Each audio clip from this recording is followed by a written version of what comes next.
আগামী 15ই আগস্ট কিশোর কবি সুকান্ত ভট্টাচার্যের জন্মশতবর্ষকে পাথেয় করে রানাঘাট সুকান্ত কিশোর বাহিনীর পক্ষ থেকে আজ এক সাইকেল র্যালির আয়োজন করা হয়।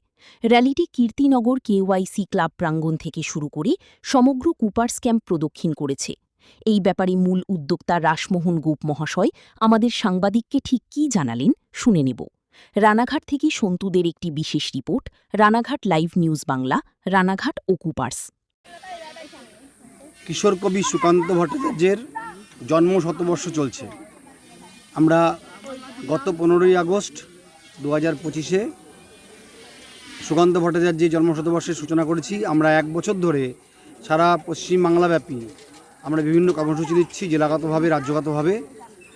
তারই একটা অঙ্গ হচ্ছে আজকে, গতকাল এবং আজকে সারা রাজ্যের সঙ্গে নদিয়া জেলাব্যাপী এই কিশোর বাহিনীর সাইকেল র্যালি চলছে সুকান্ত ভট্টাচার্যের জন্ম শতবর্ষকে সামনে রেখে।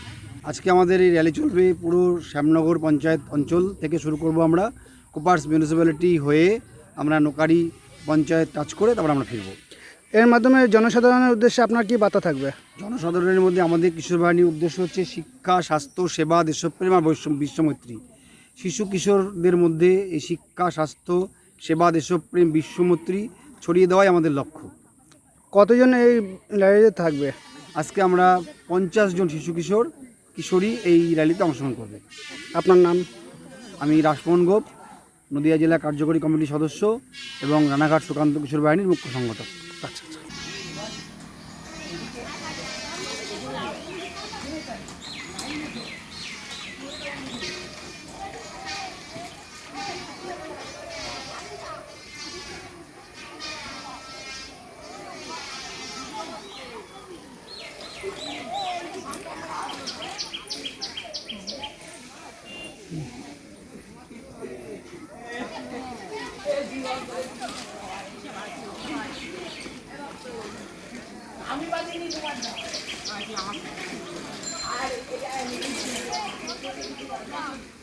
আমারটাও